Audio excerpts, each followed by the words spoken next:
going to be about the NIM wars and what happened to me and happened to a lot of people on Facebook that you wouldn't really assume would be involved. In October, very coincidentally, people on Facebook declared victory against Facebook wanting to put up their personally identifiable information, or at least make it to where Facebook has access to their personally identifiable information. Yes, this has been going on for a while. Now, there's some reasoning behind it that was given by Facebook. This was also done by Google before then. But the whole point of this was it was supposed to scare away anybody that would fake an identity for the purpose of using an anonymous identity to harass people.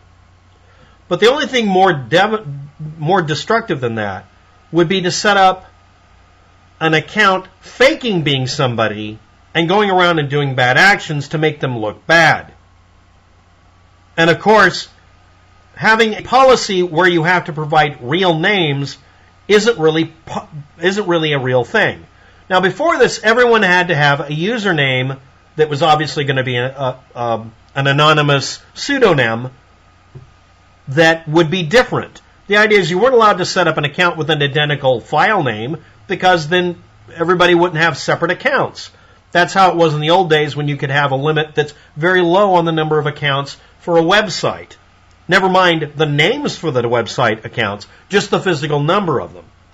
And that would cause a premium thing. Many software companies that put out software or programs for handling user accounts made you pay if you wanted to have more than 1,000 accounts or something. Think what would happen if you were Google. Well, Google wrote their own software. So did Facebook, because no one wanted to pay $1,000 so they could administer a couple of thousand people or something. So anyway, what group of people caused the change on Facebook? Drag queens. Drag queens and other people that use a pseudonym or doing business as or whatever never want to use their full legal names for various reasons. In the case of drag queens, it's because they would have what they call a dead name.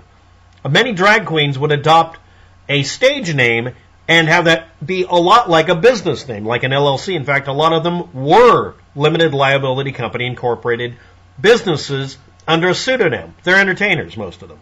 Some of them were also transgender people or whatever, and they just didn't want anybody to know what their original name is. Sometimes it was to protect them. Sometimes it was to keep people from harassing their families. If you're not aware of it, yes, that is a thing, and no, that's not somebody cry-bullying. That's something that really happens. Me being on the internet in 2012, proving that people were lying to you about them being good Christians, warning you about the impending apocalypse when they were lying through their teeth, got me death threats, and everybody else who did it. And this is just standard par for course behavior on the internet. So to combat that, Facebook, YouTube, Google, every company started doing this thing of trying to get people to identify themselves, at least to the company. The trouble is, if you're not aware of it, people would get jobs at Google, Facebook, or wherever they could, or just with a company that happened to be hired by them, and go steal information. So under no circumstances would you ever, in any way, provide valid, real information to a corporation. If you did, you were an idiot. And you still are. It doesn't matter how much they want to personally identify you, you never do it. It doesn't matter what the reason is. Don't. It's not safe. And it's not just for drag queens or computer hackers, which is what everybody thought of, or trolls. Because this is the thing, they dress this up as, we're protecting you. We're here to help you from trolls. So what are the trolls going to do? A, trolls are going to be defeated by a corporation because corporations are so good at that. Or B, the trolls exploited this. This meant that you could have a channel name on YouTube, let's say, or a name on Facebook. But it also had another problem. If you made people use real names, lots of people have identical names, which means suddenly you could have thousands of accounts with an identical name, icon or picture, and identity. Because they also let people suddenly set up more than one account. This is left over. This is still now happening, even though a lot of this has been destroyed, because I can set up multiple accounts named waptek. Now, I'm actually exploiting that because I need to use it, but there's a history for why I never wanted to do that. But drag performers, and also just anybody who did not want to be harassed on the internet, didn't want to use their real name. And by October, very significantly, 2014, many people on Facebook were now able to get around this real name policy because of the damage it caused. It caused a lot of people to have to deal with crap they shouldn't have to.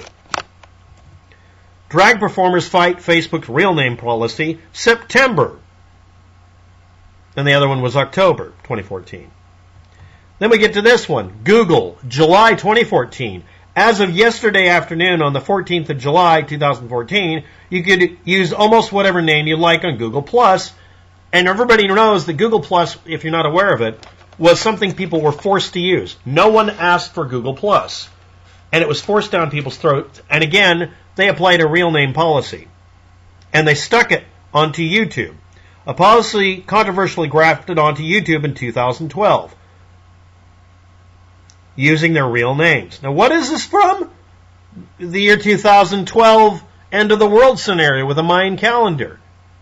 They started shooting down channels that were anonymously created.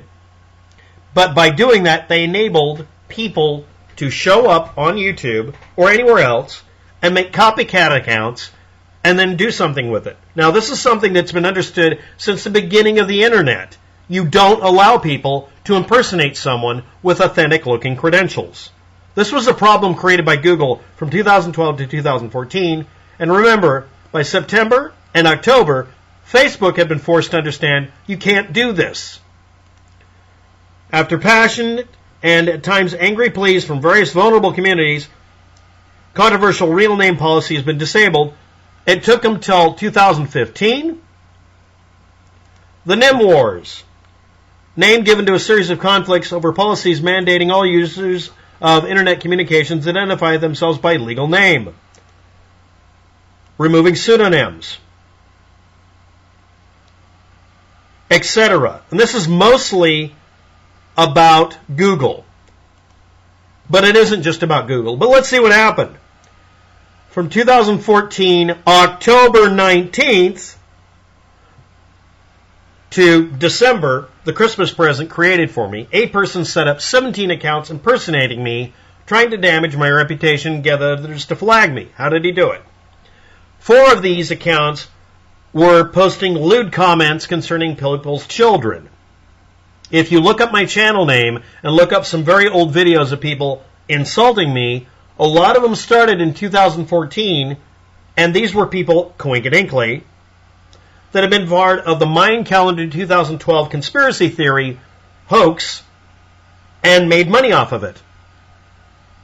And they jumped on this. But these 4 channels first did this. Then this person set up 2 more channels using faked illegal, I'm calling it illegal porn, I'm not calling it what it was, to then try to make me look bad by having videos and feeds filled with this shit, depicting all sorts of things that would get a person thrown in prison. By the way, that's foreshadowing. And then 11 more channels were linked to the above, and we're linking it on Facebook and other websites, and also in comments to increase its ranking, trying to get people to flag my channel. And this worked. A lot of people showed up on my channel, and they were fooled.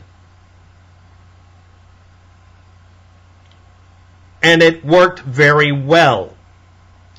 I had my channel threatened with shutdown repeatedly, even though it was obvious this was happening. That meant that the bot was taking everything seriously, listen and believe complaints, and ignoring the fact that these channels contained actual pornography or posted actual, easily understandable verbal or text communications asking people for images of certain vulnerable individuals, we'll say, and then masquerading as me. Dead.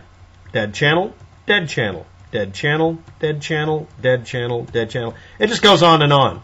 After these were all killed off, the person found a generator page on YouTube or Google to create hundreds of accounts. Okay? Okay? I mean, I'm continuing going here. It's all 17.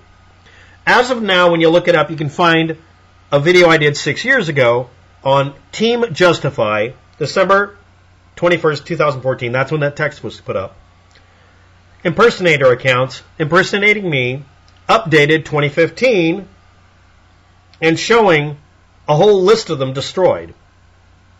Then, a year after that, I listed Unbug Me, No Bugs, No Leaks, etc., all dead by 2016, mostly dead. And waptek impersonators gone. I was insulting and making fun of this person. 7 months ago, I put up a video, kind of a synopsis on this, concerning SangStar 1, Hope Girl, and several others who had decided that they were going to become the new Dirty Half Dozen. That was the group of the 6 biggest channels in 2012 that did all this. SangStar is the only one left from that, by the way. Yes, he was a conspiracy theorist and did that. This included Hope Girl and SangStar putting up videos showing those comments and showing those channels, which are all gone now, which are listed as impersonators. You just saw 17 of them fly by, saying it was me all the time and constantly repeating it. As well as one other named Peter Kusk, who was the head of the Dirty Half Dozen in 2012, but in the background. And then, them not realizing they associated with this guy.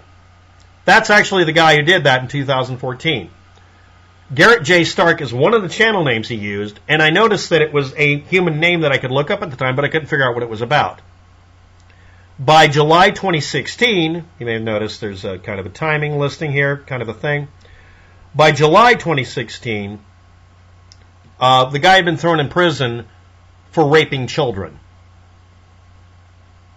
And it's very likely it's him because all activity stopped.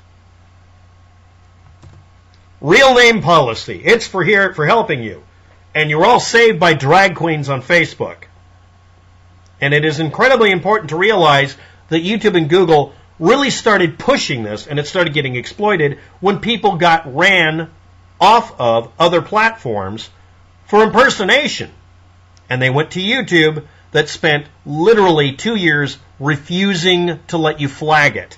They spent a year and a half avoiding the question, and I got harassed by people on the help section saying, it's not our fault you pissed someone off enough they were willing to impersonate you and try to get you harassed or killed. Deadpan. And they're all top contributors and helpers on Google Help forums. Most of which were angry that they weren't actually allowed to help anybody anymore because, guess what? Google and YouTube made it impossible for them to do so by using a bot. All those people who were trying to help were told to go to hell, and they got mad at all the victims and started blaming us. And all of this could have been avoided if they just simply didn't do things that were understood to be a bad idea 20 years ago. So if you've looked up videos saying something nasty about me without providing any evidence or any proof, you're not going to find out any of this unless you look at this video. Yeah, I do this once every few months. Well, actually, I do this once a year. But I figured I should do it now as a synopsis. The only person who went to this much effort to do this shit accused everybody else, not just me. It wasn't just me. He set up channels to screw other people over, by the way. Harassed people by accusing them of what he was guilty of. And oddly enough, this policy change, this stupid policy change, enabled me to be able to set up channels to make backup copies of mine so I could get away with not being silenced by this shitbag. Thanks for watching. Have a good day. Good luck with all that.